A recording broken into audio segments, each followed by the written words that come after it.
I'm Brandon. And I'm Jesse. We're Cannabis School. Having cannabis-infused conversations with everyday people, cannabis companies, celebrities, and your mom. Welcome to the Sesh. Hey, everybody. Welcome back. We are going to be using a different flower today. We are not going to be using dragonfly. No, we're using some delicata grapes, some really delicious one. We'll go over that on a strain review another time. But we're also mixing it with a little bit of Bud Love. Yeah, Bud Love reached out to us and said, hey, we know you guys might like this. I don't know. Now, I have tried it on my own because I couldn't wait for Brandon. But I will tell you this, no cough. It's really weird. And it's made with marshmallow leaf and like terpenes and cannabinoids. Yeah. Very interesting. It's very different. I'm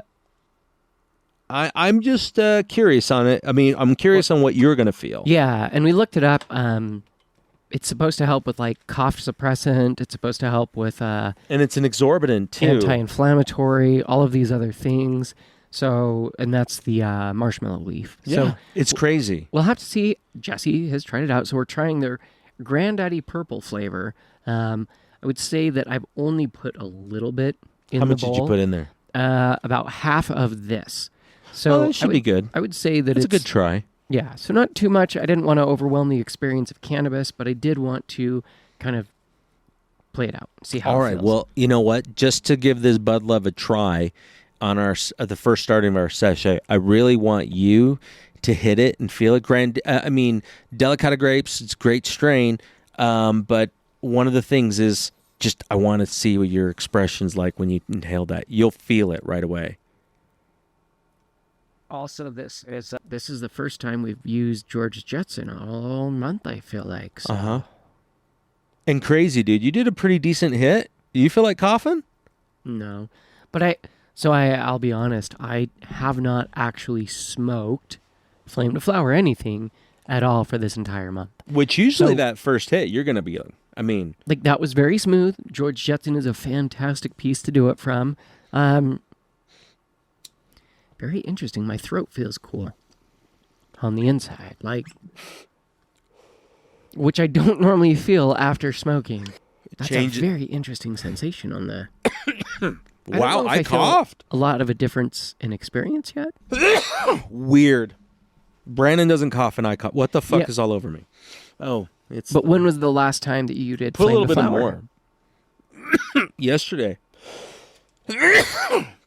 Put more on there. Now, one of the weird things about Bud Love is it changes the smell.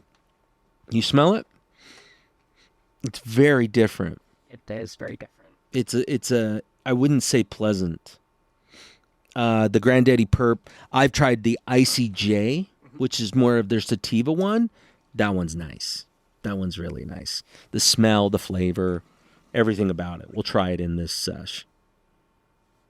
Okay. George Jetson. Weird. Okay. Nobody makes it like you do. So here's what I feel first thing.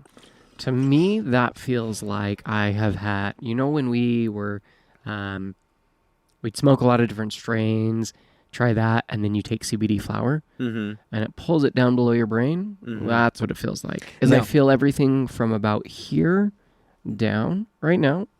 Very interesting. Yeah, it's very crazy. Now, one of the crazy things, the more you smoke, the better your lungs feel. That's the weird part for me. I don't know why I coughed on that one. And you know what? Maybe there just wasn't enough Bud Love in there for me. I have noticed it with the vaporizer, though. A lot of flavor. You'll get from it. The Granddaddy Perp. Now, here's the cool thing, Brandon. You're going to start feeling different in a little bit because it changes. And it starts to feel like, oh, dude, I mixed it last night with just a little bit of, what was it? It wasn't, it was OGP. Okay, yeah. You were saying that. Dude, later on, I was in the best mood ever. You couldn't get me down. And I was super helpful. Dude, I made, oh, shit, I forgot to bring it for you. I made split pea soup. Right? I love split pea soup. And it's got all these big chunks of slow roasted ham in there. This is the way to do it. And I put a bone in there and let that shit just, it was so good, dude. But when I was making it, no stress, no worries. I was cleaning dishes. I don't fucking do that shit when I'm cooking. I'm like, fuck, I'm Really? cooking for everybody. I'm usually moving so fast because I'm trying to get everything going. But It depends on how many pieces dinner has. But like even, I don't know. oh, I did a, yep. I thought I took the last hit. No, But you're welcome to pass it to me. I'd yeah, take yeah. another I already took one. But I grew up doing my first job, not working for my parents, like doing construction, was at Training Table. Oh yeah. And then I managed restaurant like there, so I got used to the kitchen hustle bustle, and so it was like I just had it in a very methodical kind of way. And so now usually, unless I have a lot of moving pieces in dinner, I clean as I cook. No, I normally but that's- can, but I'm cooking for like You got an 8 army. people. Yeah, I've got And- 3, maybe 5 sometimes Yeah, if yeah, we have yeah. like someone over. There's never really a lot that I feel like I'm doing. And it's because I've got such a big family. Like I literally am, like it takes me a couple hours and I like cooking things from scratch just because it's healthier. My family's happier. They're quieter when they eat. They actually eat the food. But dude, I made that soup last night, and I was like, dude, I got like this whole thing for you. It's a big old thing of just split that's pea with fantastic. tons of these. I Like, love split pea thick soup, honestly. chunks. And it's Grandma Holt was the worst cook ever, Oh yeah, but she made a split pea soup, and that was something I liked. dude. You know what I loved is she made those yams. No, not yams. like- The squash, I don't the like butternut squash. squash. She would make butternut squash, and she would put in the pan like water for it to kind of steam it. But then she would just get that going so good, and then after that, she put some butter and brown sugar on it. Interesting. See, I liked every morning when I was little. I remember at least 5 days a week we had cracked wheat for breakfast, which is like the shittier version of oatmeal to me. But my mom liked that more than oatmeal. So I went to Grandma's house and she made me like oatmeal with brown sugar and something else. And I was like, oh my God, this is fantastic. Because again, what I had at home was way worse than that. It's So like I liked, grits. yeah, I liked that. And I liked her split pea soup. So that one was fantastic. Last night I made like some balsamic glazed chicken with like tomatoes, mozzarella cheese, and some pineapple chili rice stuff. And then, yeah. I So always cook from scratch too. I feel like it's a much better. I just taste better. Yeah. I don't like frozen stuff much. I don't like, instant's gross. The only thing I get that's frozen that I can heat quickly, it's a lot because of shifting my diet, is I'll buy these like pre-cooked frozen patties of Angus beef from Costco. Interesting. And you toss them in the microwave for 2 minutes, pull it out, and I eat it.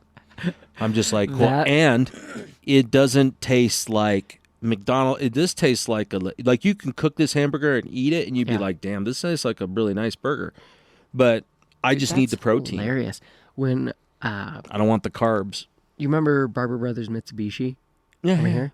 I was a lot tech there for like a year when I was super young, and they had one weekend they brought in like a bunch of frozen patties and a grill for like a big thing for customer appreciation or whatever it was, and they had 1 million patties left over, and they left them in the freezer. They weren't cooked; they were just frozen raw patties. And me and the other lot tech, well, that was free lunch, so we would put them in the microwave and cook them for several minutes. Oh my till it was gosh. cooked all the way through in the microwave, of all things. Then we'd put like ketchup and mustard and stuff on it and Yeah, eat it oh. real fast because it was like, all right, hurry and do that, get back to work. Dude, Free lunch. it's just the way it is, man. Like I would do that. I would do that. And now totally. I'm like, oh, when you said microwave patty, that's all it made me think of. I'm like, those were the worst burgers I ever had in my whole life. That's exactly what I thought when I passed by them. I'm like, but they're about that big, That's huge. and they stay that size. Well, yeah, because they're pre-cooked, so it's already been.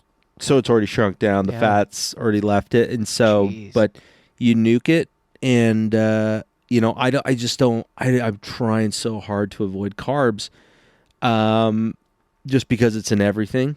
Yeah. And so I'll have that, and I'm like, okay, like clean carbs. I'm not saying it's just a lot of processed foods and shit that I typically get. But pause. How you feeling? Meh. Meh. Chill. Meh? Chill. Like, granted, it's been over a month since I flamed a flower, but I feel really chill. Like, we haven't even finished the first bowl. We're gonna try another I could one definitely on our keep second. smoking. Yeah. But it hasn't been. Sometimes it's like, hey, I don't actually feel it. I'm like, oh, I should definitely keep smoking to see where this goes. I actually feel it. Like, I'm not high. No, you just feel I it. feel nice. Yeah. It's a very pleasant. It's a nice additive, and what's really crazy, dude, I feel cool right here and here through my sinuses and up into the front of my brain cavity. It's really cool. Like, I know this is turning in like half into the, but I just thought this was so neat because, dude, like there was a time where I was like smoking and I was coughing like a motherfucker, like all day. Like even my wife was really worried because she's like, hey, maybe you shouldn't, maybe you should Smoke do so something bad. different. Yeah. We did, I still do edibles here and there. But at the same time, I'm like, I just like the feel of flame to flower. But I've avoided it because I don't want to cough like crazy anymore. But I'll tell you, dude, this isn't too bad. You going to put the ICJ? Yeah, which one's that one? Sure, I'll let you top them off. Yeah, let's do that. This one's they come different. in this nifty little like golden brass colored tin. Yeah, this is the pretty cool. sampler, and then you can get bags of this. So these are 1.5 grams. It comes in like you can get a full ounce. Yeah, and you can select what you want in it. They've got a ton of different experiences. This one is Can you ICJ. craft your own according to cannabinoids and terpenes, or are they predetermined? They're I probably think they're predetermined. That's the one It's thing I easier wish that that I way. got more information on.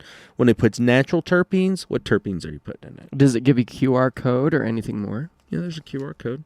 Oh, okay. So that might take us to like a COA that shows us a little bit more about it. Yeah, take a picture. Take a gander and see. Boop, boop, boop. But we got one in here, Blackberry Bang, and it says it pairs well with hybrid strains.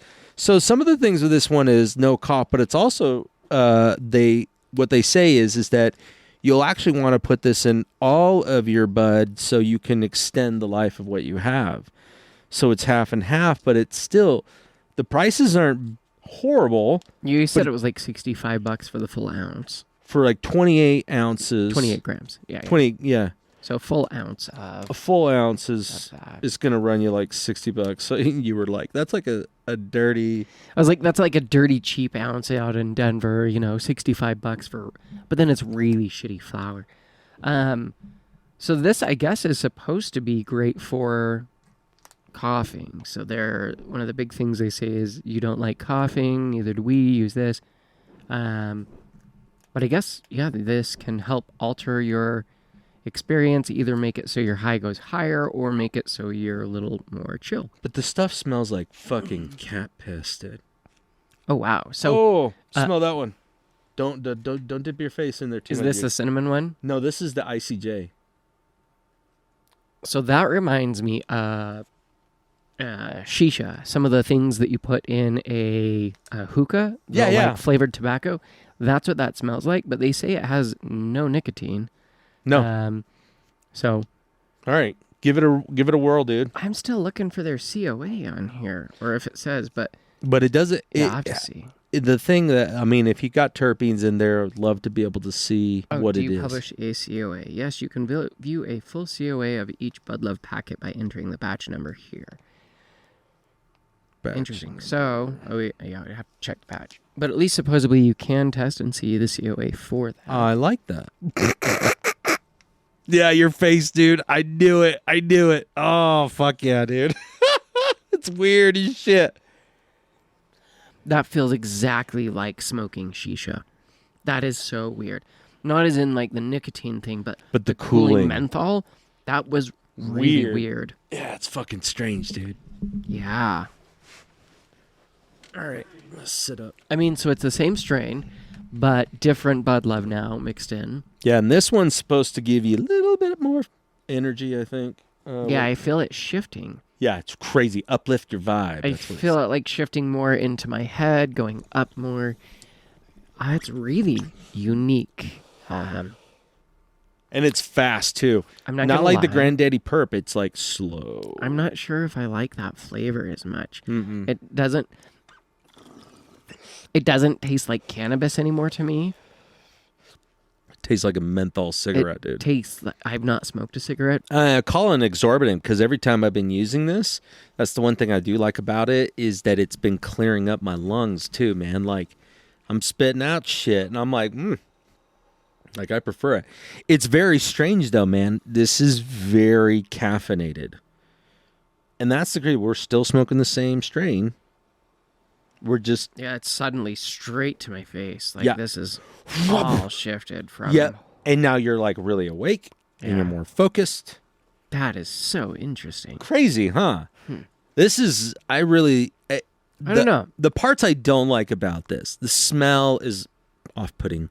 Just because it's not cannabis. So it's a different scent. It just smells like... Hemp. It's like adding burning hemp into it. Yes. So it's not bad. Not it's horrible. It's just... it just changes it.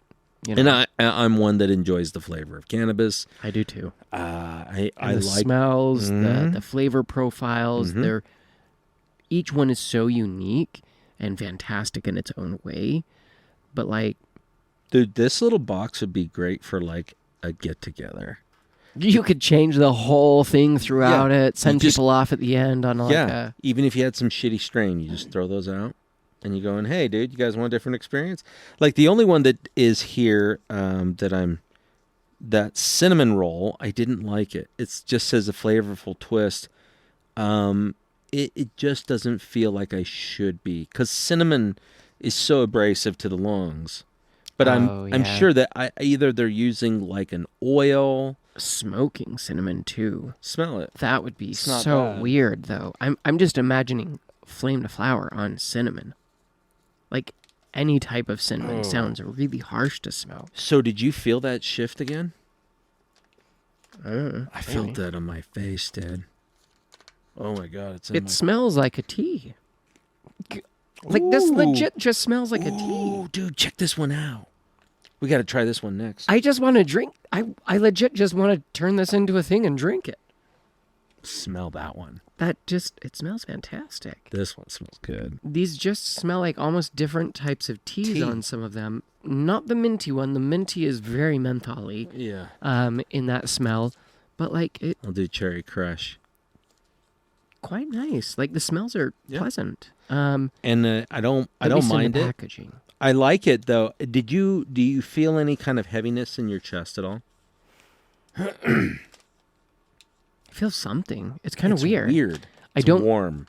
Yeah, it's like a weight inside my chest right 100%. Yeah, that's what I was feeling yesterday. Yeah. Whoa. But it's not like I don't even know how to describe it. It's not. Woo. I don't even know if it's my lungs. Like it's not hard to breathe. Dude, that shit smells like cough medicine. Oh damn. No. Like just smell it. Oh. Fuck. It smells like cherry cough medicine, dude. It smells like cough syrup. Oh my God. I gotta try that shit, dude. That sounds fucking awesome. Ugh. Let's do the blackberry one. Oh my God. That's so fucking weird, huh? Brutal. Oh, cough syrup. Some people say that they go half and half on a gram. Which seems joint. Nuts. That's so much. That's a lot of fucking Bud Love. I don't recommend that. I recommend working up on this. But, and the reason why we're doing it, because we're going to, I didn't want to get into that. I don't want to get into the political stuff because it's such a fucking bummer. And the only reason why I say that is because I just hate when people are divided over an idea. Yeah. And not unifying to be able to create better and greater good. So there's someone who friends with on social. They happen to be a grower here, and they'd put on their thing like, "Hey, if you're supporter of Trump or whatever, blah blah blah blah blah, the garbage can take itself out, so unfriend me or block me or whatever you need." And I'm like, And I was all thinking, man, is it the same in every other country? Like you go to another place and, well, you believe in this person and you support this, so fuck you, don't talk to me, like I don't want to interact with you. And I'm like, are we truly that close-minded that we can't have like interactions or engagements with people who just have a difference of belief or opinion or things they support? I think a lot of it comes down to is that this over perpetuating idea that you need to be polite to everybody. And that builds up a lot of aggression where I'm forced to be nice to somebody based upon some social ideology as opposed to me just having an opinion. And that's okay. Like I saw this really interesting thing I want to send to you. It was this college professor, sociologist that wanted to find out, he really wanted to prove that police brutality was extremely high. And what he found out was it wasn't. And when he started going through the data and everything like that, and this guy was looking, he was like, smoking gun, I got it. This guy is left. And he published his paper because he's a social scientist first, not a lefty or whatever. And he was crucified by his own side. How dare would you do that? How dare you would find out something that would contradict the narrative that we have going on? And he was really, dude, he had to get police protection, not from his own side, yeah. Yeah, from his own side. Like, what? And they'll eat their own. That's just close-mindedness, though, because totally. If you find new information, whether or not that supports your belief, that should alter your way of thinking in some way or the other. Dude, it should. It's like those guys. Like you saw, what was that movie? It wasn't amazing, but it was good. The one about the atomic bomb. What was that called again? Oh, Oppenheimer? I did not see that yet, but no, it's on my list of ones to watch actually. So it's a tough watch, not because it's really hard material to absorb. No, just the concept of no. Oh, it's just dry? It's fucking boring. Really? I get it, but it's not as dramatic. I mean, there's scenes in there that you're like, okay, cool. But it's this overarching theme of dread, an unavoidable dread. Yeah. And the feeling of self-realization that you will be the cause of pain. Like endless, immense pain. Yeah. And the only reason why you're doing it is to race against another country because you're afraid they're going to use it on you. Yeah. Well, the crazy thing is, even when they built that thing, they had said that they weren't the first ones to create an atomic bomb. Oh, yeah. Well, Oppenheimer had said that when they had asked, like, he goes, during this time, yes. And because, he had referenced the... Göbekli Tepe? Is that no, one that There's one of them that has... No. I mean, he's talking about a civilization that it seems like they were Magita, something like that. It's the Indian. It seems like there was an atomic flash, and everything is very similar to. Yeah, well, they've written it within some of these religious texts back in the day, and so really old one. Yeah, Maragita. I can't even. The Bhagavad Gita. And Bhagavad Gita. Yeah. Is it also in like the Talmud or in? Mm-hmm. And they talk about like using weapons that were like crazy big, wiping out lots of people. Yeah. I mean, it could it be possible? Yeah. Why not? I mean, dude. Well, there's the city or civilization that they're truly the there's scarring or not scarring stuff on the walls and that from when some type of explosion or that went off, but it's thousands and thousands of years old, and these people are like instantly flash frozen like these things. And so it's like the only thing that can do that type of heat, that type of thing, is like an atomic bomb type of experience. And there's also things too, man, like one of the things like what the astronauts had found up on the moon were bunches of little pieces of glass, round glass. And but they found that you find that on this planet all the time too, and that's usually either done from I think it's a comet impact or from a really high-powered coronal mass ejection done at some time.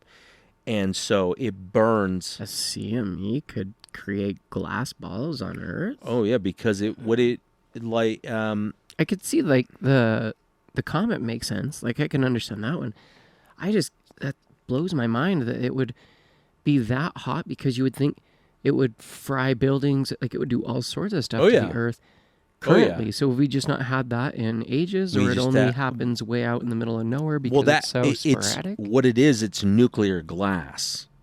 So this kind of glass also happens during so like in Hiroshima and Nagasaki, they found this shit too. And it's radiated glass that is caused from radiation, the heat, immense amount of, because the moon isn't protected. No. But whatever it's made out of, like when it hit the surface, they found that. Astronauts found that up there. Lots of pieces of glass. It makes sense. And it freaked them out because it was some of the hypotheses that they've had for a really long time that we were bombarded with that. And then these cave drawings where and I'll find them and I'll send them to you. Maybe we could put it down in the description down there. But there are these certain drawings, and I'm using my fingers, but it'll go out like this. There'll be like a stick in the middle, and then it'll look like these arms. And they said, oh, they were creating images of animals. But then in the Large Hadron Particle Collider out there in Europe, it's a mile long. And what they do is they take atoms from this end, and they slam them together. And they watch what happens. And everybody's been always freaked out about it, going, you could open up a black hole. And they go, well, yeah, we've done tiny, minor ones. And they're like, oh, it could blow up. But nobody knows what they're doing with it. But what they found is they found a lot of... Called experimenting for a reason. Yeah, well, they want to figure out... The idea was to be able to see what it was like at the Big Bang, which is a stretch. But the thing that's really interesting is these images that they're seeing coming from that one, and they look similar to these cave paintings. So the hypothesis is that if the Earth was hit by a large enough CME, and if the electromagnetosphere was even weaker, it's weak now, and it's getting weaker, but if it was so weak at one time, it usually bends it. That's where the aurora borealis comes from. Yeah. But imagine like not having as much as that protection, you don't see the aurora borealis. So you're going to see these direct patterns, like shapes geometric, and things that appear, and these shapes and patterns have been found doing that. They've had shit that they've seen in the atmosphere that look very similar to that, and it was crazy because somebody had posted it going, shape-shifting UFO seen out of a plane, and when they started seeing it, fucking David Dubine, dude, that motherfucker, he showed something like that. He goes, these are from cave paintings.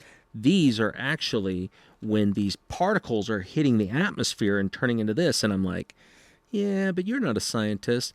And that fucking shape was right there on TV. It was doing it. And I was like, that's not a good sign, because the people, they talked about where civilizations went underground.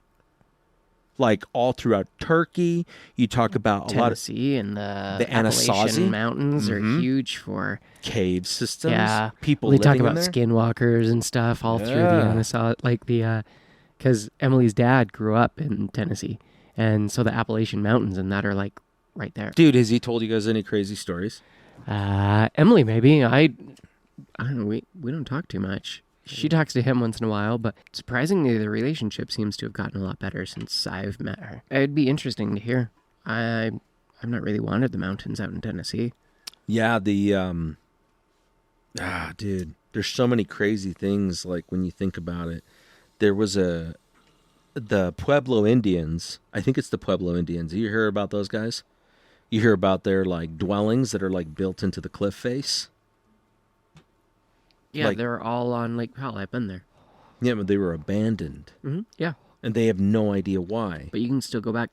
Like, and there's so many petroglyphs here in Utah. Ancient, thousands and thousands of years old. That's what... I hadn't realized there were so many until we had gone down to Lake Powell and that. It's fucking nuts. Because you climb up on... Like, there's literally just ladders built into the stone in the wall, and you climb up to these whole, like, cities and that up on there, and they're all abandoned. Like, but it's the same in... But no other in tribes Arizona. did that. Arizona, there's ones like that are like They're I'm not going to say that. It could be a mistake. they're built in. Emily and I went down with her dad and her stepmom and that. They're in these like mud ones, all in the mountains, but like built into the mountains. Yeah, that's what I'm talking about. But it's in Arizona too. Yeah. And it's like the weirdest, craziest whole thing that I've ever seen. I was like, what in the world? And I was like, how did they even build that? Well, dude, and it's crazy because the stories that came from that time, like, a lot of Europeans, Spaniards, all that stuff, they just, Spaniards are European. I don't know what the fuck I'm saying there. Bud Love. Bud Love. It's kind of weird. It's okay. It's okay. It's interesting. I mean, I will say we have not had much of a cough at all. I think that's pretty toasty. No, that's really nice though. Like the more I've smoked, the less I feel like I've got anything in my lungs at all. Like sometimes, especially after Jetson. Yeah. Like if we go a lot into Jetson, like we're on bowl 2. We did. That is bowl 2. Yeah, this is bowl 2. Like I feel it, but it's not crazy. It's not horrendous. No. Let's do the berry one. Yeah. The berry. All right. Yeah, let's do the berry one. That one's. What's really cool is some of the Native American tales. Like there's a cave that the natives said that they had killed these giants, red-haired giants. Interesting. And these red-haired giants, they said that. Do you know which Indian civilization that was, or Native American civilization? Oh, I'll find out here in a second. Here, load that.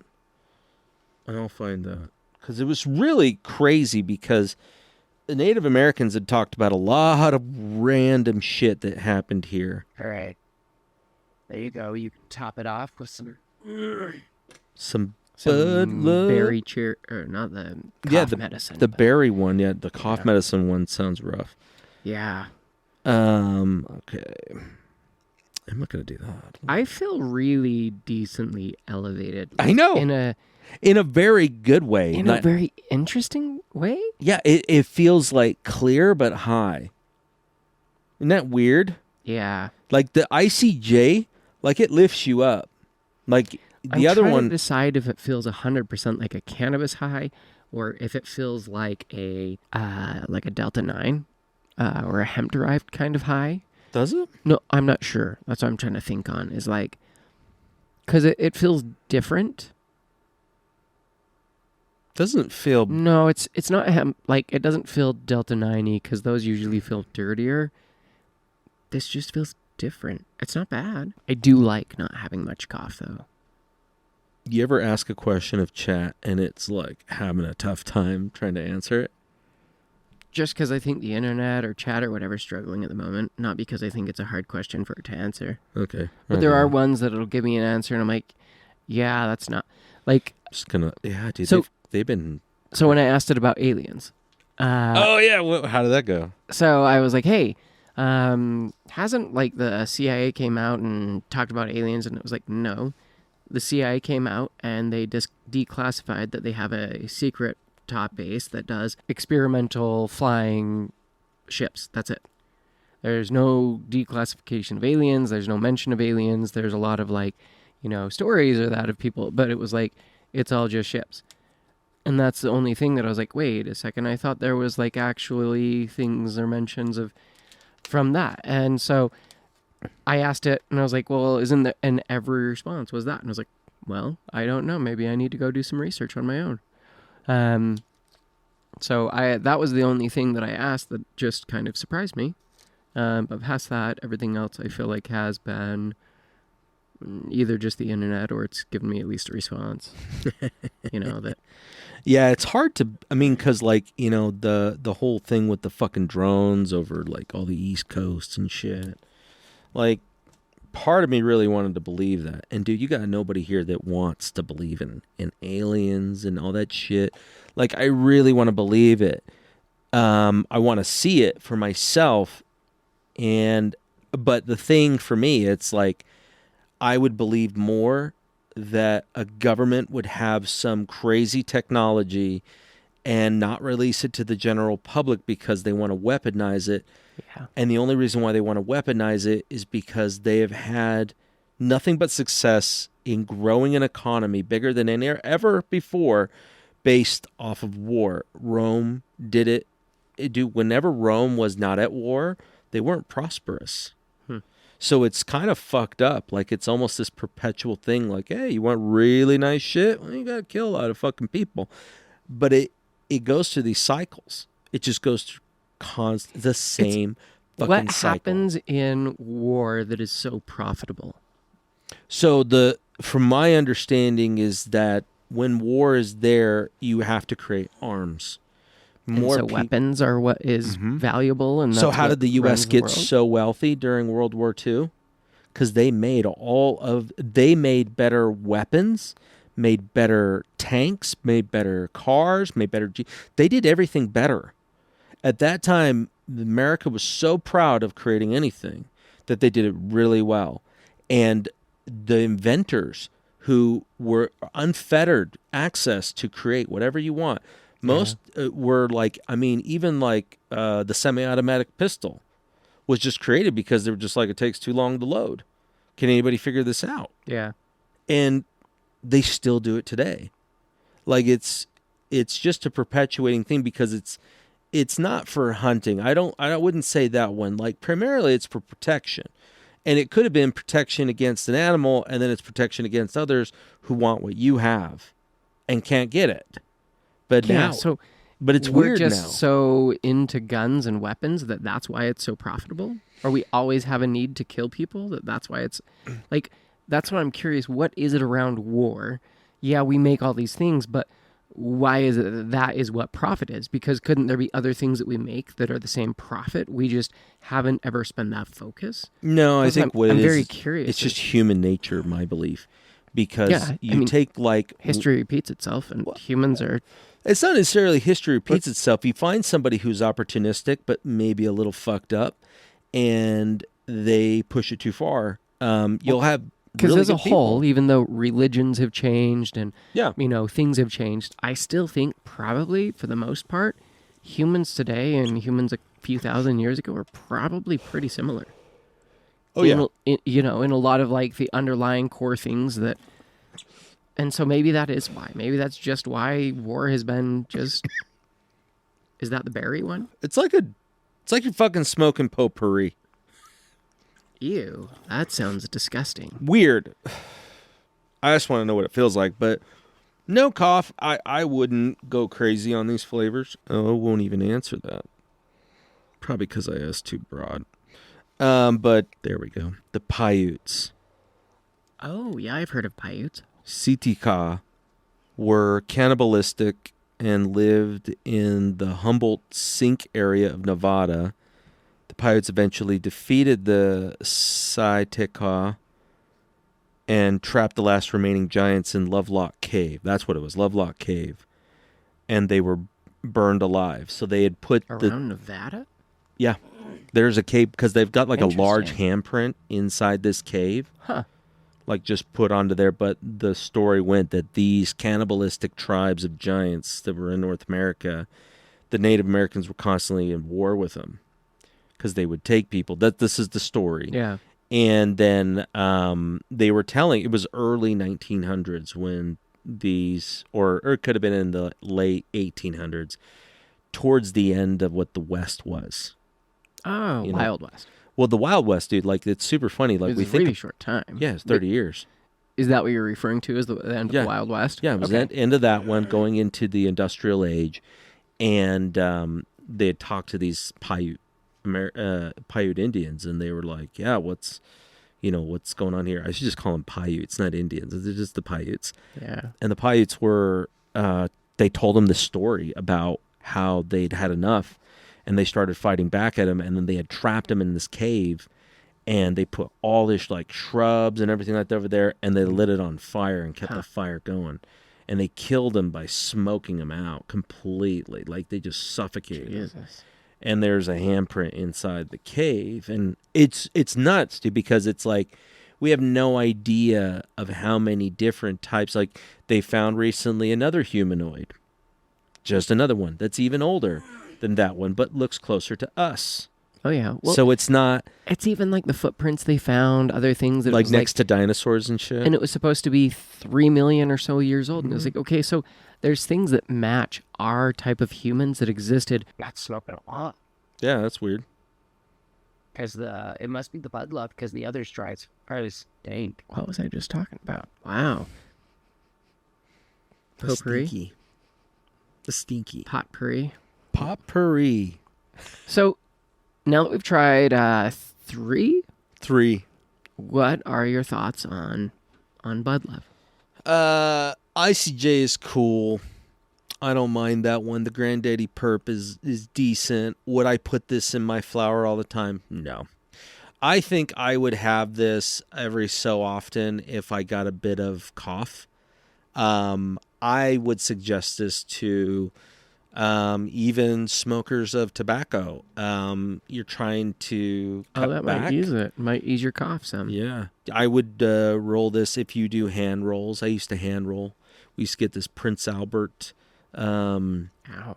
I know, right? And that's what it said on the tin. It was a big fucking tin. It was an old looking thing. And it says get a needle in your dick. No. Like, isn't it Prince Albert? They have a Prince Albert drop. You ever heard of that? No. It's glass. It's hot glass, and you drop it into water, and it curls. Looks like a sperm, and the little ball, and it's got like this tail that curves or whatever.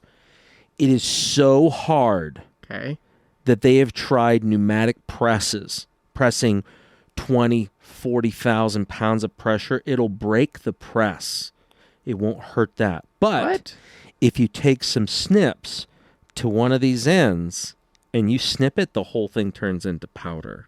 Whoa. Very crazy thing in physics it does there. Weird. But it's so cool. It's one of the hardest materials, but it has like a massive flaw if you do that. And it's just because it's dropped it's like instantly cooled. Huh. And that's what makes it so hard. That's crazy. Right? It's really weird. It's super nuts. But yeah, I don't know why we got into that one. Because that's what I thought too when I saw it. And I'm all, Prince Albert, does it go through the tip of your dick? Like, yeah, that sounds horrible. I don't know anybody who gets that going, this is a good idea. I think I knew someone who said they got it, and I don't know, like, because I've heard all this shit like, oh yeah, it makes sex better.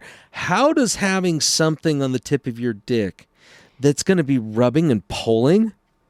I mean, you would hope. Maybe for her, it's like different feeling, but like for you, how is that pleasurable? I don't understand. I prefer my cannabis unmolested. I do too. I really appreciate you guys, Bud Love, and we'll put a link down below to check them out. Honestly, we got a code from them. You guys can, if you guys want to, and maybe if you're new to cannabis, some of the ones that are really chill nice. and like mellow, you could mix that in, and it's a very subtle, easy way to get into. Yeah, I'm not a fan of the flavor. I'm not a fan of the smell. I like it in the package. I don't like it burning. The only thing it wasn't bad was Granddaddy Perp was okay. It wasn't bad. ICJ, it's okay. I actually like that one. But the rest of them, like, I am just not a fan. Cinnamon roll, that was weird. Blackberry bang we just did. Cough syrup, I don't know about that. Yeah. I might even touch that fucking thing. Like, unless you're really into fucking cherry cough syrup, then I would highly suggest getting that and huffing it. Yeah, though, man. I mean, we have no idea what our societies have been like before if we face the same thing again.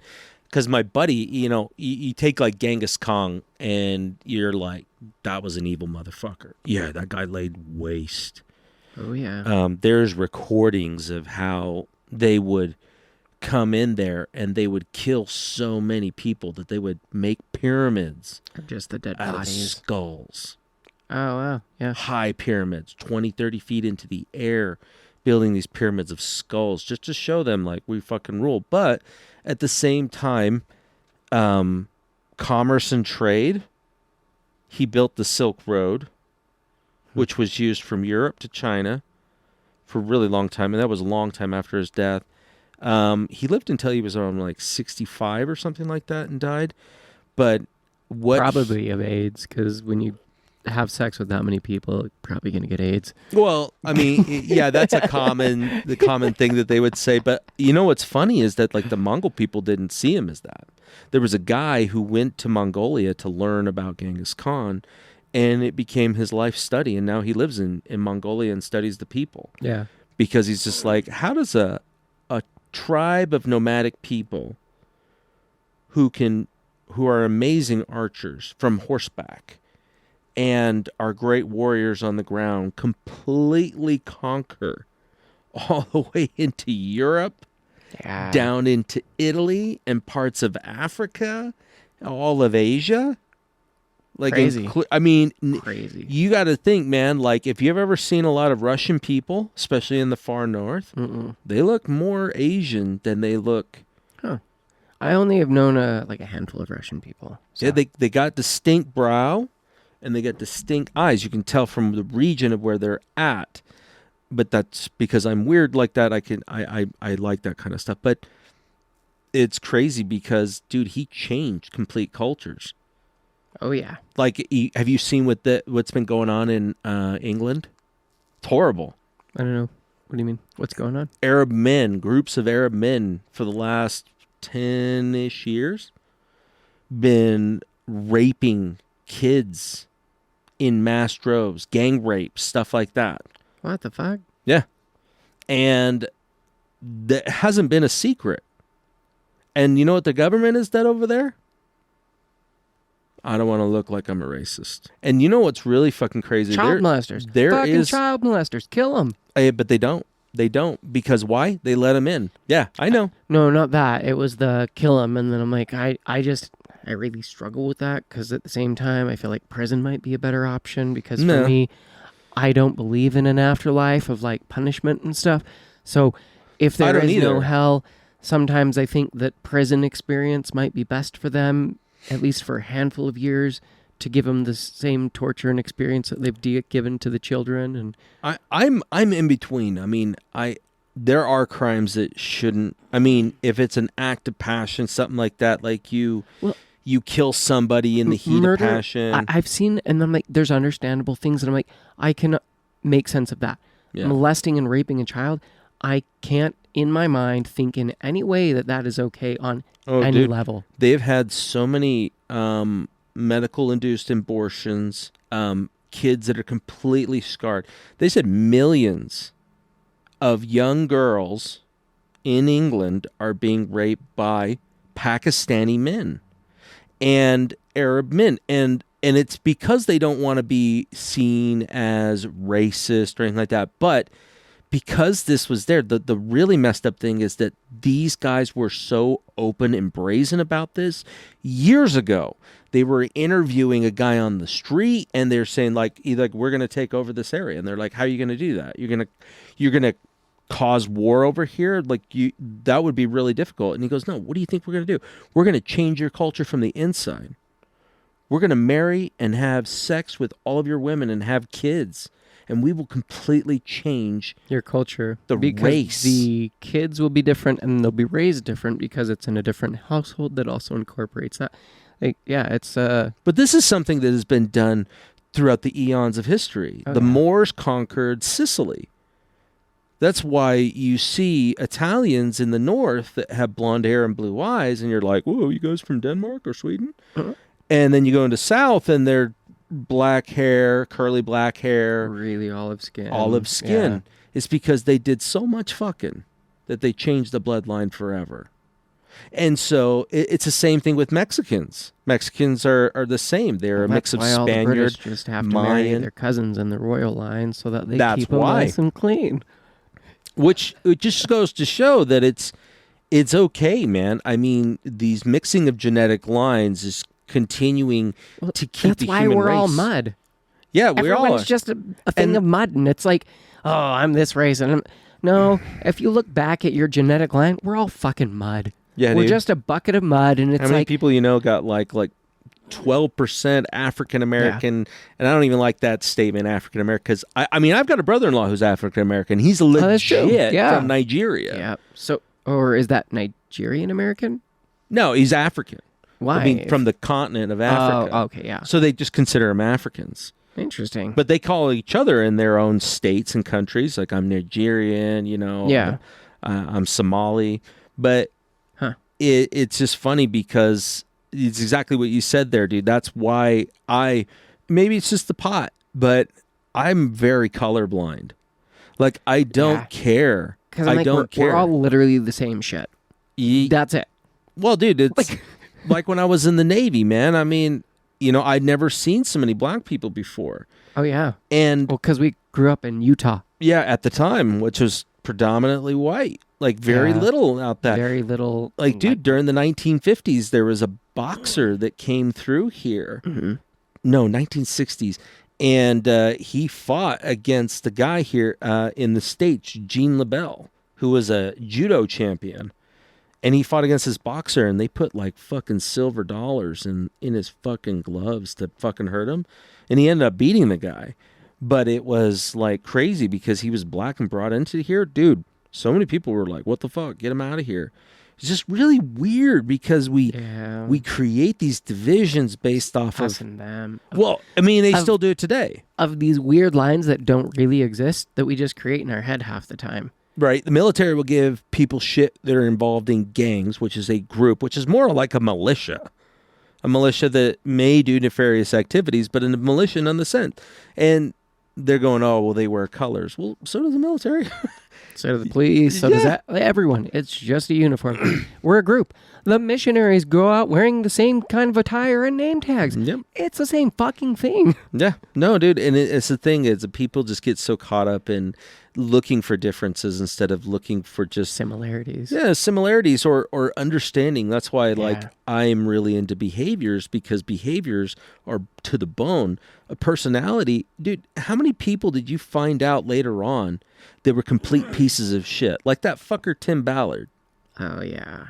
Just piece of garbage, dude. Yeah, dude. Like, why but the even fuck? then, like, there's personalities, and I was thinking about this the other day because we talked about it.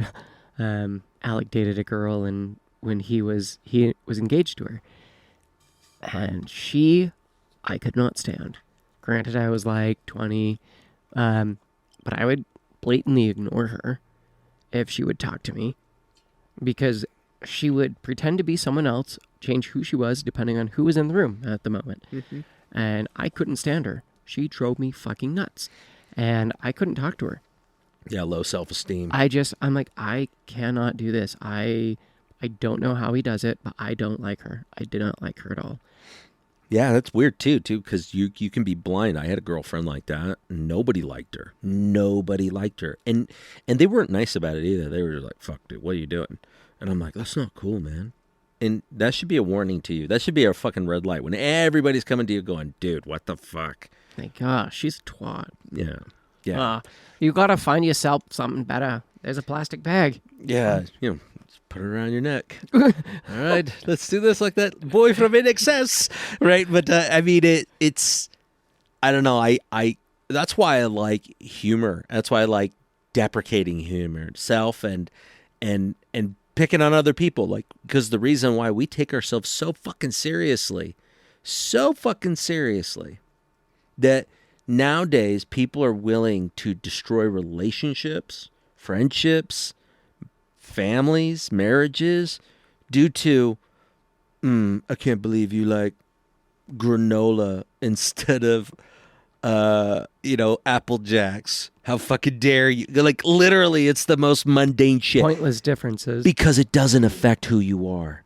Yeah. It doesn't affect who you are. You know what was interesting? I mean, maybe everyone at home can chime in on this if they're in this, but, like, I don't know if there's a lot of people outside of Utah who are that way, but, like, couples who are in different religions or different religious beliefs, because I feel like sometimes it's really hard for partners to have different religious beliefs, because of like so much is intertwined with religion and everything else of your life, that it's sometimes hard. Like even Mormonism, my mom was like, oh, you can marry a Mormon girl, right? Or like date a Mormon girl. And I'm like, no. I mean, yes, I physically could, but no. Like, because at the end of the day, what does a Mormon person want? Well, they want to go to the highest degree of heaven. And how do you do that? Well, you get sealed to your husband. And if I'm not Mormon, I'm not getting sealed, meaning she's not going to the highest kingdom of heaven. Is that truly what she wants? Yeah, No. but I mean, it beliefs in the eye of the beholder, and it's like I've got a good friend from back in the day. We don't talk very much, but that's how life goes. And his wife is devout LDS. He is not in any shape or ever, never. He says, I'll never do it. And I'm like, oh, cool. I totally get it. And he had some horrible shit happen in his small town of Mapleton in the 80s and 90s that shaped his belief of why he would never be a part of that. But his wife she was, in her rambunctious, wild stage. And then they got married, they had kids, and she's like, hey, I still want to do church. And he goes, I have no problem with that. I think that's great. You do it. Her kids are baptized. He didn't care. He was like, yeah, cool. Well, good for you, buddy. If that's what you want, do it.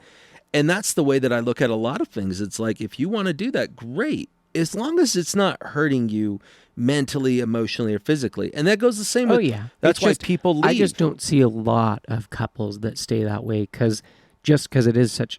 Well, I mean, or having really different ones. Well, that's a fear of my brother all the time. Is like, is there going to be a breaking point? Because, and this is what he's noticed, the longer over the years, the more that he's away from the church, the more she gets pulled into the church. So while he's stepped away further, she's gotten more callings, has more time after church, more evenings that are spent doing church stuff, all of this that wasn't done before. And so he's like, so while I'm getting pulled away or not being there, she's getting even more intertwined in it. And is there going to be a breaking point of like, yeah, we can't do this anymore? Well, you got to take it from this. I mean, he was in that church when they got married, correct? Yeah. Oh, yeah. So for her, it was an expectation that she had set for herself. And it's a dumb expectation. I was going to marry a Catholic girl. Well, that's like Alec, who has the same expectation of, hey, I married you at this age. I expect you to kind of look like this. Yeah. So you expect me to never change, grow, think, or expand past what I was when we first got married? I would hope way more for you than that ever. Like, why would you ever want to be with a partner who is done growing, thinking, learning at the stage when you get with them? Well, and I've got to be sad. I've got a friend. You got the scraper over there? I don't. I kind of was wondering if it fell in that thing, in that other tent. I'm like looking in the couch. Science.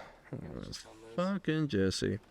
No, I this is kind of an interesting topic because that's, how does a relationship survive that? And a lot of it, I think, because like when my wife and I got together, I was not LDS, not even the slightest. But now you are, in my eyes, you are extremely LDS. Oh, thank you. So, like, that's just the perception of what comes off. Yeah, but I mean, the thing is that, the way that I practice my faith is different from a lot of LDS people. That's true too.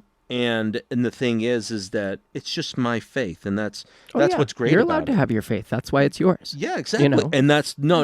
I'm not trying to say like in a way like I'm protecting my right, but it's my faith, and that's why I honor it. If my wife and I got to a point where she's like, "Hey, look, it's temple every month and all that," it'd be like, you know what? I'm not there yet. I'm not there yet, and no.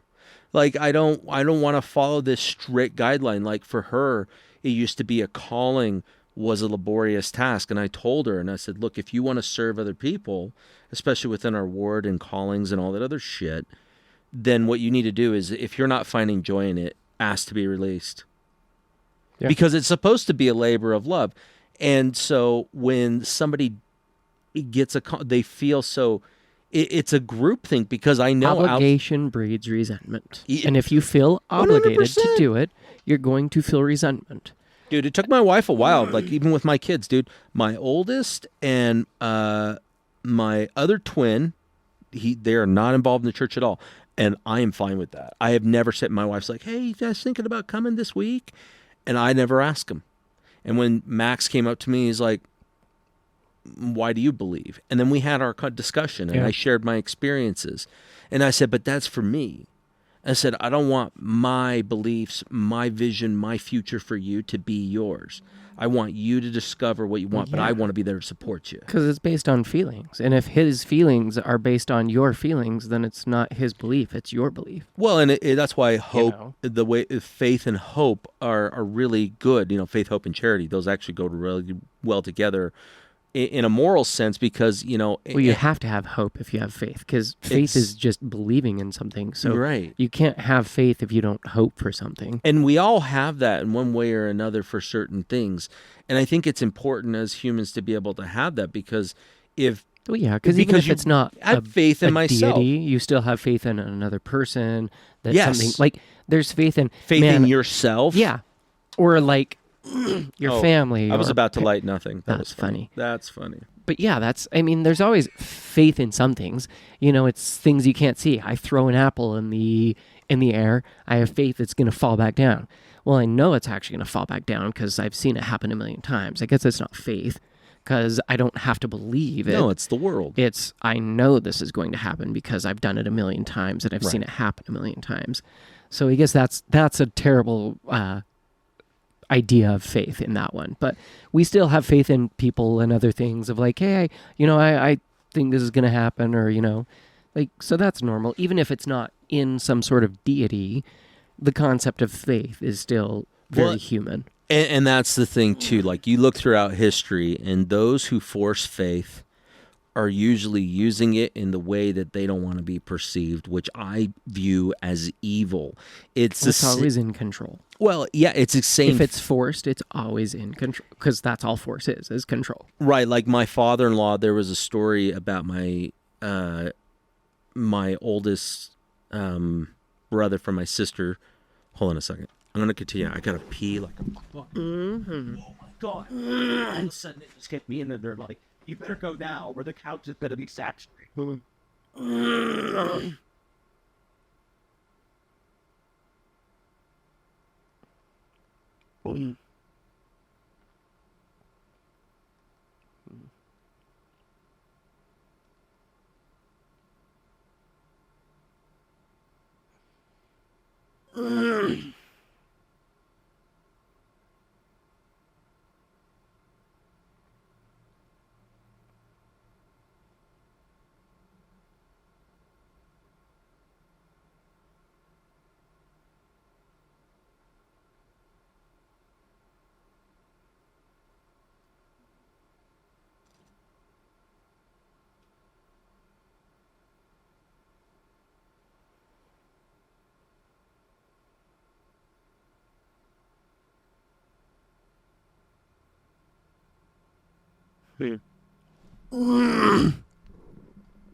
Okay. That's a regular bowl, by the way. I figured we should clear them. Woohoo! Because I like the sound of that. Stuff is weird. It isn't. A very interesting experience. It's a party favor. Ooh, you guys want to feel something weird? Yeah. What is it? Does it involve Vaseline in your middle finger? No, just my dick. Right. Oh, shit. All right, now we're getting to ground zero. Yeah, ground zero. Okay, so where was that? So my father-in-law, there's a story about my father-in-law and his oldest son, and he was really mad at him because he's like, hey, we're going to church. You need to get ready. And he says, no, I'm not going. And what does he do? It all led up to him putting him in like a wrist lock. I mean, you're going to go to church. And the thing that I think about a lot is that if Christians, and I know there's a lot of Christians don't believe that LDS people are Christian, that's fine. I don't care. But regardless, in Christian, I don't see this figure of Christ being like, hey, you guys want to follow me? No. Hey, see those big ass tongans behind you? Yeah, they don't like that you don't follow me. Hey, make sure these guys follow me. That's right, bro. No problem. Come on now. Let's go. Well, it's even... It's tyrannical. So much of religion is saying one thing and then doing the exact fucking opposite. Like, yeah, that's where there's a difference it's- between religion and faith, I believe. yeah, like, because a lot of people don't actually have faith in it. It's just like there are some, definitely, but there's a lot that they grow up in whatever religion, and that's just their culture. That's the reality they know because that's what they've been taught, just like any of us, you know. And so, looking at that, and where the fuck was I going with that? Wow, Ground Zero is not there yet. It's nice. It's kind of weird. It's got the flavor Yeah, still it in still it, has those flavors. but it's What not the as hell? bad. But it doesn't. I think it's just because it's down in here. Oh, that's what it is. It's the idea of it's the us and the them. It's, you know, the kid at school that Addie just had that was like, oh, you don't believe in God? Well, fuck you. You're going to hell. You know, and it's Which is funny. Then, but it's isn't that the religious most- side of how many religious people are like, oh, you do this? Well, you're going to hell. I think that's exactly what Jesus said when he came around. He's like, why don't you Yeah, it's in go around in judging John everyone 2 verse 16. because you are my right hand of God and you shall be making judgments for me. Yeah. Amen. The thing is, No, it's like so Eh. much of it is just misinterpreted, and then they come from this air of haughtiness of like, well, I believe in this version and you Yeah. don't. Like, well, It's elitism. I'm going to heaven and you're going to hell. dude, it's a Have fun burning in hell. Well, this Like, is the same with like, what? you know, rich people hating poor people Yes. for being poor. It's like, why? Like, you don't have compassion. You don't have. Every side. It's the us and Oh, the totally. them, you know, And that's where you break the cycle by being that example of saying, finding the similarities and not the And just- differences. And then Yeah. accepting the differences, going, it's fine that you're not me. Because I'm not Totally. you. And it would be kind of stupid if we were. Yep. Because how boring would life be if you were me and I was you? Every single thing of every single person would be the exact same every day. It would be like watching the Lego movie at the beginning.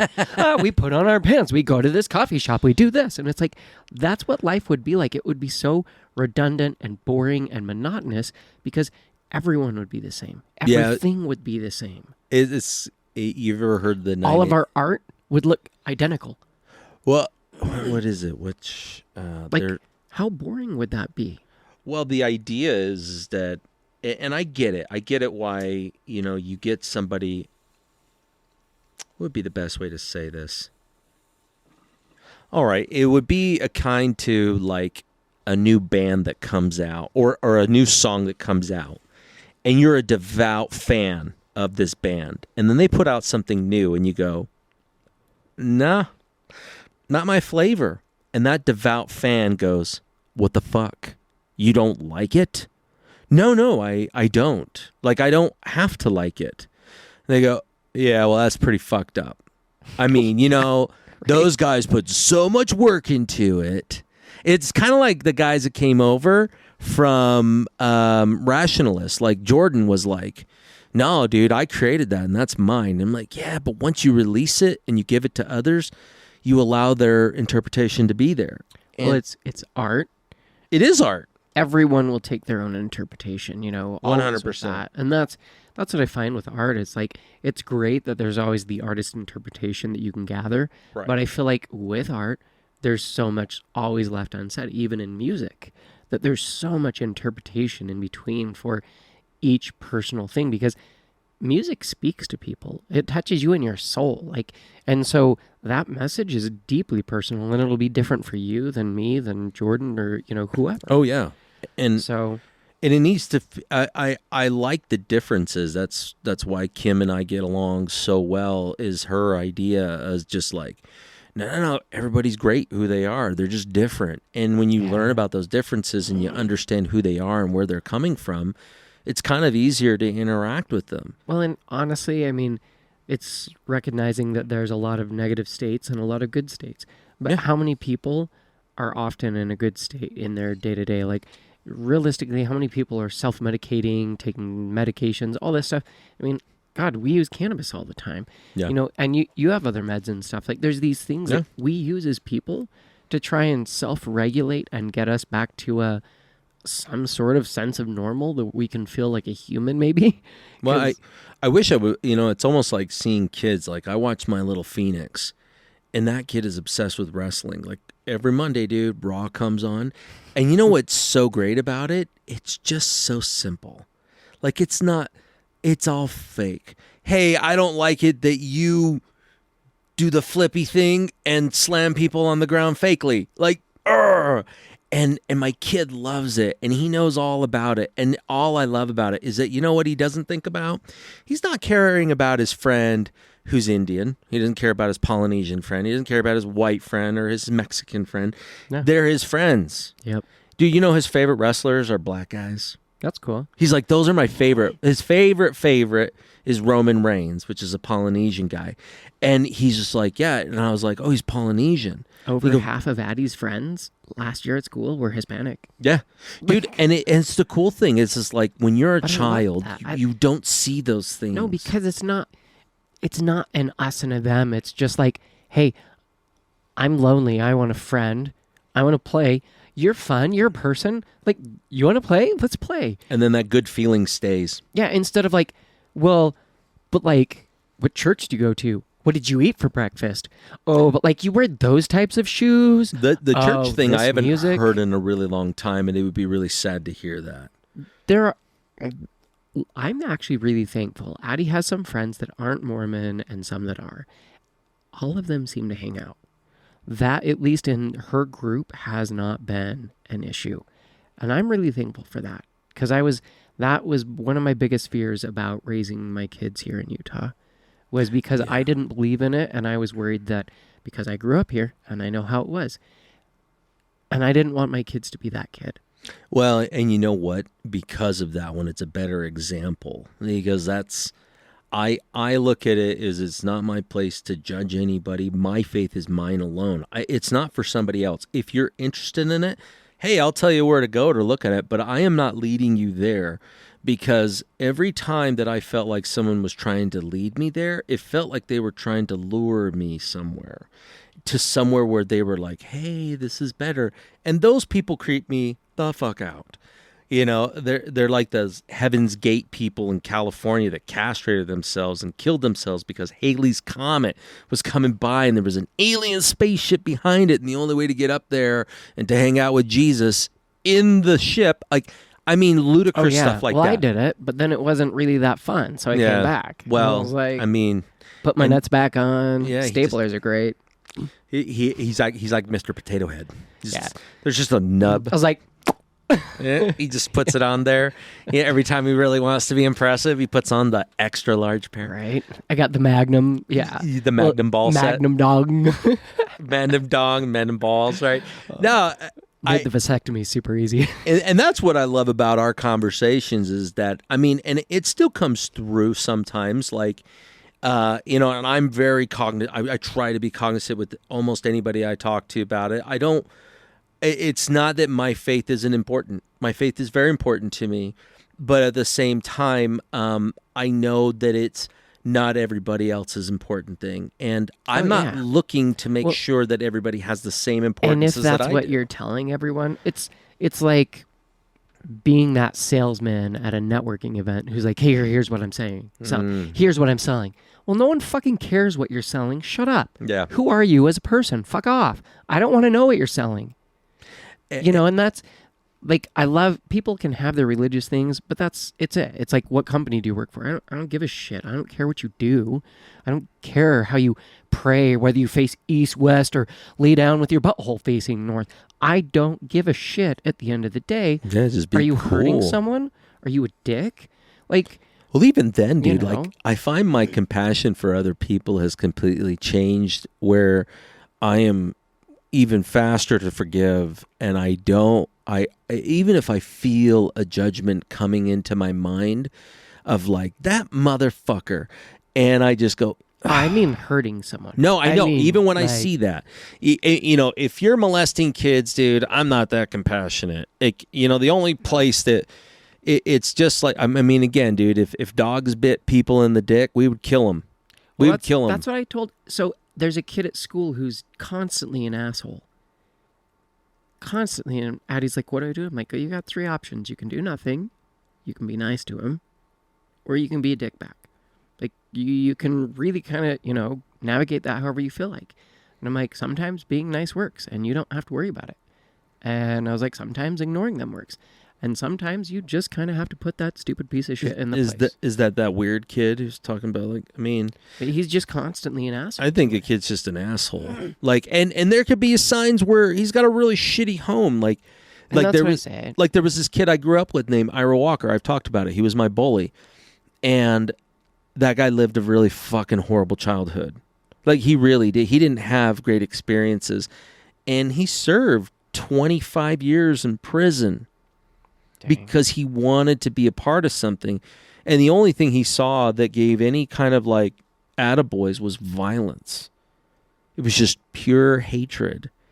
And I think when people slow down and they're asked questions, they start to kind of realize that they have more hatred than love, right? It's like gang members being upset that somebody's wearing different colors in a different area. And yeah. I get it, because maybe that's a sign of, like, hey, this is our area. This is where we work. Maybe you feel like they're encroaching or something. Maybe it's like a sales rep who has, like, a territory and somebody sells inside their territory. Like, hey, motherfucker, that's my money. Maybe it's the same way. Usually only at the same company. Past that, it's all competition. It doesn't matter because it's all different companies. Exactly. I think that's, again, it's an us versus them, and it happens internally more than it happens externally. And yeah, because I feel like in Mormonism, it was more competitive if you're like a Mormon but not active or something versus you don't believe in it. You know, like, it was a way difference of judging and that of... Dude, I got these neighbors. They're inactive. They smoke cigarettes, like, a lot. And I go and talk to them all the time. And I talk to them just like we're talking now.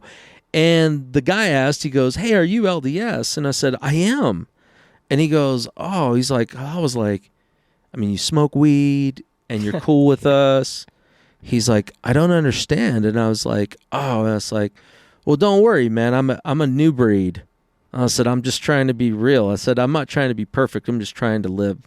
And I'm accepting of my inadequacies, and I'm not trying to make it up. I'm trying to, you know, as this guy, Bill Campbell, I want to leave here as a legacy where people can still speak of me in a good sense. I don't want to be like, well, fuck that guy, he's dead, you know. and there's a lot of people like that. There's a lot of people like that. Like if my father-in-law died, I'd be like, oh, well, that sucks.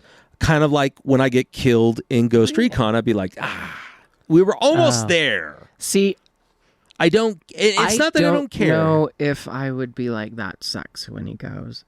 I don't. I'm indifferent. Oh, you don't. I don't have any feelings towards him. And you never really had a relationship. I mean, like, I had every interaction I had with him was pretty shitty. Yeah, no, so, but I mean, imagine living with this person for years, and knowing the manipulation he was doing, and what he did to gaslight my wife and trying to gaslight me. I saw through that motherfucker a long ass time ago. And when my wife says we're no longer talking to him, I was like, cool. Like, okay. No, I'm not fucking say nothing to him. Like, I've been doing that for years in my head. Well, dude, I was just like, I was always nice to him, and I said in your head. You still talk to him. Just like, fuck that guy. But dude, I mean, it was like at my brother-in-law's wedding when he hired some biker to come as his driver. And I'm like, you don't even have a fucking job. Right. You don't make any money. You don't even have the ability to make money. Your driver? Bitch, please. And he made himself look like such an ass. I didn't even talk to him then. I haven't spoken to that man in over 5 years. Yeah. And I'm okay with that. That's what I do now. If they're a poisonous person to me, I just rather not. And if I see them and they engage with me, I'll be cordial and nice. Oh, yeah. I have no problem. But I don't want to be a part of these assholes. No, you don't. It's the energy you don't need to carry and have around all the time. And it's like, you can't always control if or when you have to interact. Right. But you can choose to go, yeah, I'm going to make this as easy for me as possible, because you know they're always going to say something stupid, and you can choose to react and make it a way bigger and like all of that, or you can just go, yeah, fuck it, and like just ignore them and go on, because you know, like, yeah, it's the being cordial and just going, all right, I'm gonna be here and you know. Yeah, I mean, I don't even think I have his number anymore. I'm sure he changed it when he probably moved across the yeah, country. for sure. Fucking weirdo. But that's the thing, dude. Like, I don't also, like, I don't want to walk around with this, like, I hate it when I meet other Christian people of any denomination and they're just so hard on themselves all the time about how imperfect they are and how they're not our harshest critics. And but that I don't understand, because it's not just internally, it's feeling like this quid pro quo, like if I don't hit my quota, then I'm not going to get paid. Yep. And it's like, well, then maybe you shouldn't be following, maybe you shouldn't work for that company anymore if you feel like that. And that's the way I seek religion too. If you feel like it's something that is like pushing down on you and causing a lot of anxiety, Why are you there? Get away. Yeah. Get away. If it's not suiting you or doing you good. Dude, if you're Buddhist and you're like, dude, this shit's not working for me, I want to be a part of some Christian faith because that looks good to me, go do that. Like, go do your research and see what you feel and figure shit out. Go check it out. You know? Like, whatever. But again, it's don't yuck someone's yums. Well, they're philosophies. That's all they are. They're philosophies. And it's not saying that one is better than the other. I mean, I don't think that, well, I wasn't there, but, you know, Socrates wasn't going around going, yeah, but you're a fucking stupid motherfucker.